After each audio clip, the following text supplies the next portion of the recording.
Selamat pagi anak-anak.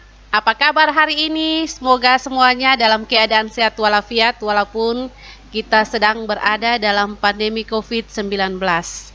Minggu lalu anak-anak sudah belajar tentang sistem 5 kingdom. Maka hari ini kita khusus membahas tentang kingdom Plantae. Namun sebelumnya, Ibu mengajak anak-anak untuk berdoa sesuai dengan keyakinan masing-masing. Berdoa mulai.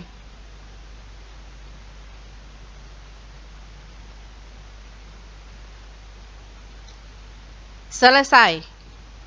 Anak-anak jangan lupa untuk mengisi daftar hadir di link pelajaran IPA.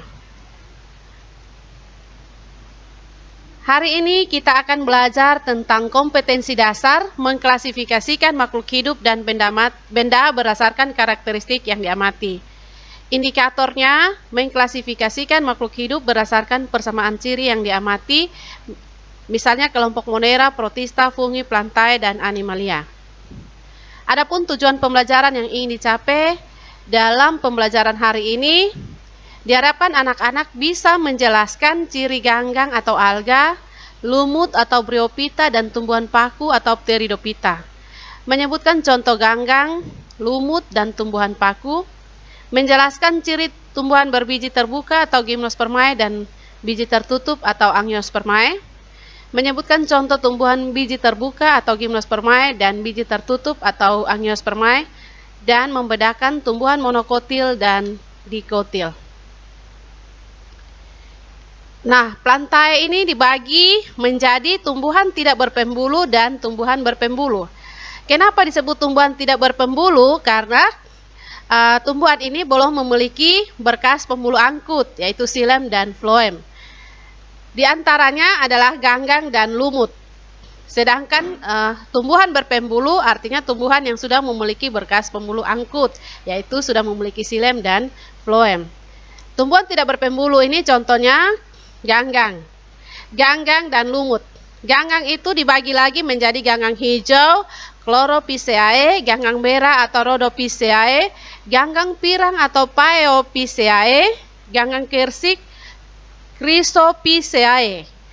Dan lumut atau bryophyta dibagi lagi menjadi lumut hati atau Hepatophyta dan lumut tanduk atau Artocerophyta. Nah, kita masuk ke tumbuhan berpembuluh. Tumbuhan berpembuluh ini dibagi menjadi tumbuhan paku dan tumbuhan berbiji. Tumbuhan paku dibagi lagi menjadi tumbuhan paku lumut atau Lycophyta, paku ekor kuda atau Xenophyta, dan paku sejati atau Pterophyta.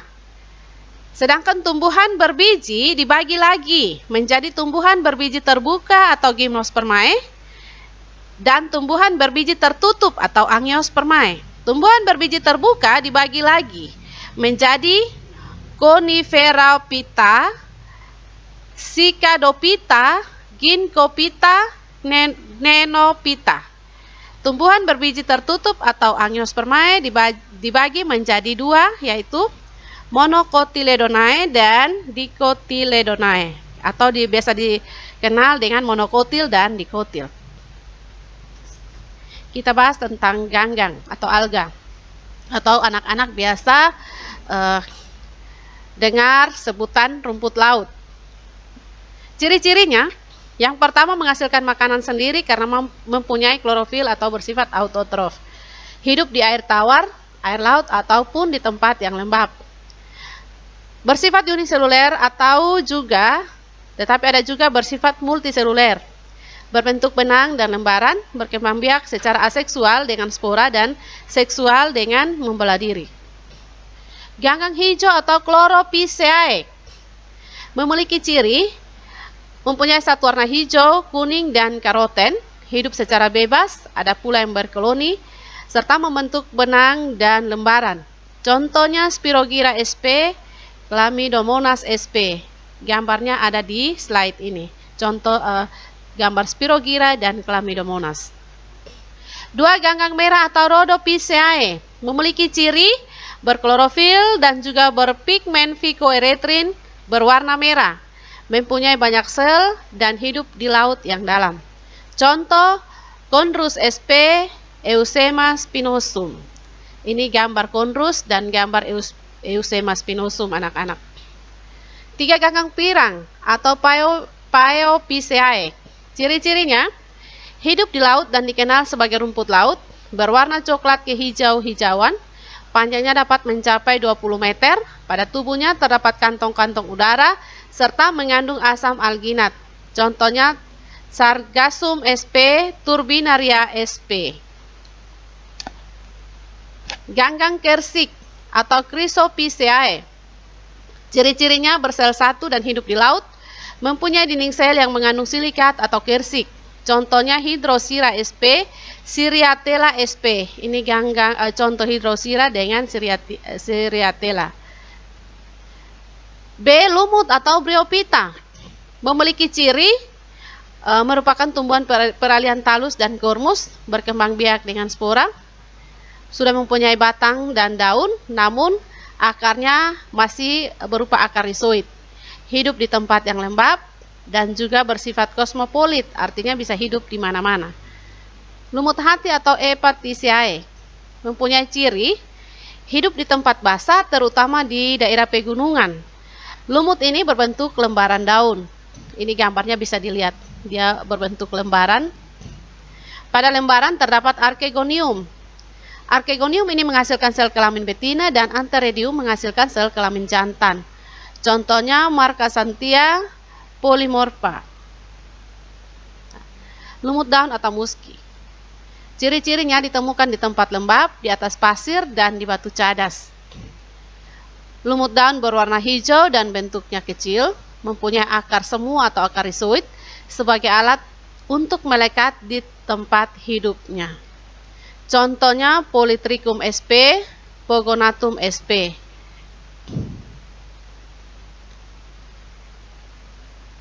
Lumut kerak atau Lichenes. Selain kedua jenis lumut tersebut, ada pula lumut yang dikenal dengan lumut kerak. Ini biasa ditemukan di batu-batu anak-anak. Kalau misalnya di tempat yang lembab, ada model seperti ini, namanya lumut kerak. Lumut kerak ini tidak termasuk dalam kelas Bryophyta sebab lumut merupakan gabungan dari jamur Ascomycetes dan ganggang hijau yang hidup bersama-sama dan saling menguntungkan. Nah, berdasarkan bentuk pertumbuhannya, lumut kerak terbagi menjadi 3 tipe, yaitu Crustosa, contohnya Pischia sp, Foliosa, contohnya Parmelia sp, Fructicosa, contohnya Usnea sp. Sekarang kita masuk ke tumbuhan paku atau Pteridophyta. Tumbuhan paku atau Pteridophyta ini memiliki ciri sudah mempunyai akar, batang, dan daun yang sejati, hidup di mana-mana atau kosmopolit, berkembang biak dengan spora, hidupnya mengalami pergiliran keturunan, kemudian tidak menghasilkan bunga atau biji, pada daun mudanya menggulung, hidup di tempat yang lembab. Tumbuhan paku dibagi lagi menjadi tumbuhan paku kawat atau tumbuhan paku rambut, atau dalam istilah biologi disebut dengan Lycopodinae. Ciri-cirinya hidup secara epifit pada tanaman lain atau hidup di tanah, mempunyai akar dan batang yang bercabang-cabang. Contohnya Lycopodium clavatum, Lycopodium cernum. Ini gambarnya, anak-anak bisa lihat gambar Lycopodium. Tumbuhan paku ekor kuda atau Equsetinae. Ciri-cirinya terdapat di pegunungan, rawa-rawa, dan di tempat-tempat yang lembab. Mempunyai rizoma yang menjalar, batangnya mengandung zat kirsik, berkembang biak secara aseksual atau spora. Contohnya Eusetum debile. Ini contohnya ada di slide ini. Tumbuhan paku benar atau Filicinae.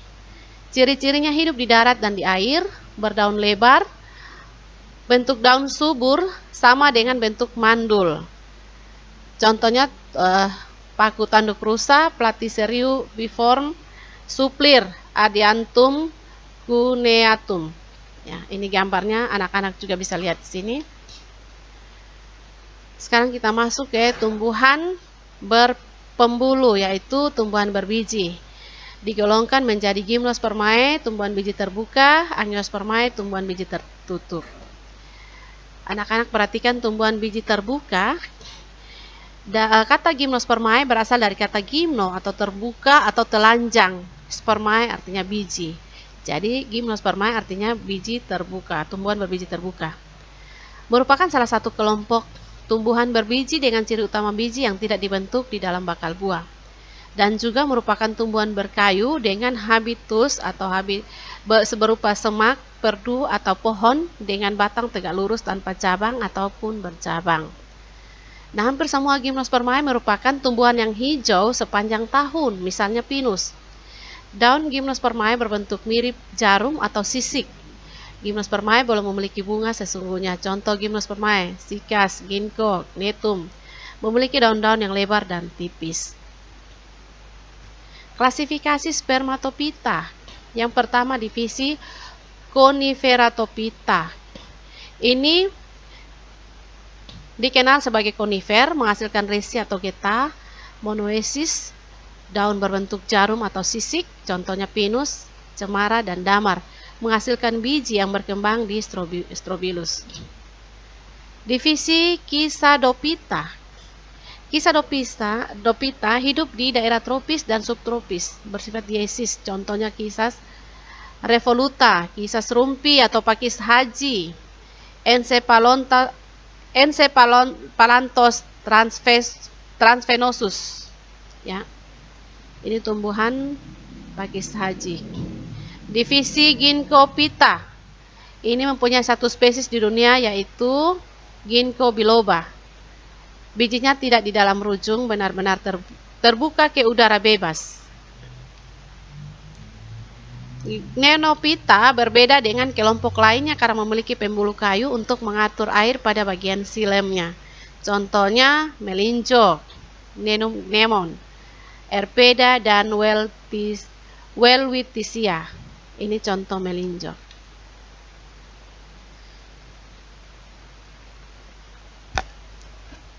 Manfaat gimnospermae. Yang pertama untuk industri kertas dan korek api, misalnya pinus dan agatis. Untuk obat-obatan, misalnya pinus, epidepera, juniperus. Untuk makanan, nemon.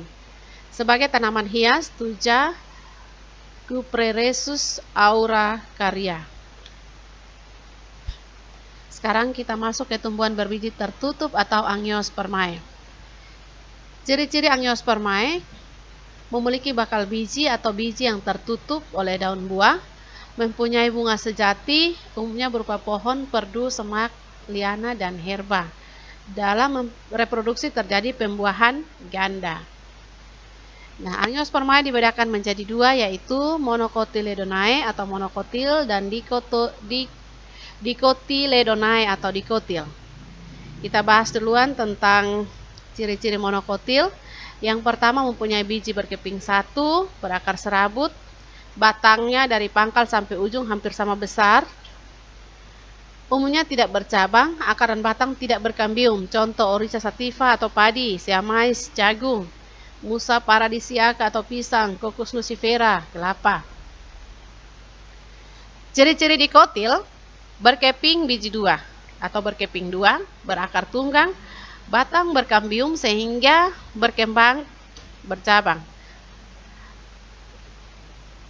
Daun bertulang menyirip atau menjari dan bunga baik mahkota dan kelopaknya berkelipatan 4 atau 5. Tipe berkas pengangkut melingkar teratur dengan tipe kolateral terbuka, yaitu silem dan pohon dipisahkan oleh kambium. Contoh mangga, jambu, rambutan, dan lain-lain. Ini contoh tumbuhan monokotil. Anak-anak bisa lihat ada padi, jagung, pisang, kelapa. Ini contoh tumbuhan dikotil. Ya, ada mangga. Anak-anak bisa lihat di sini di slide ini. Nah, sekarang kita bahas tentang perbedaan dikotil dan monokotil. Akar. Dikotil mempunyai sistem akar tunggang, sedangkan monokotil sistem akar serabut. Pada batang dan akar dikotil memiliki kambium sehingga dapat membesar, sedangkan pada tumbuhan monokotil tidak berkambium sehingga tidak dapat membesar. Daun tumbuhan dikotil, susunan tulang daun menyirip atau menjari. Sedangkan pada tumbuhan monokotil, susunan tulang daunnya sejajar atau melengkung. Pada tumbuhan dikotil bunga, jumlah bagian bunga 4, 5 atau kelipatannya. Sedangkan pada tumbuhan monokotil, jumlah bagian bunga 3 atau kelipatannya. Pada tumbuhan dikotil, biji saat berkecambah membelah dua menjadi 2 daun lembaga.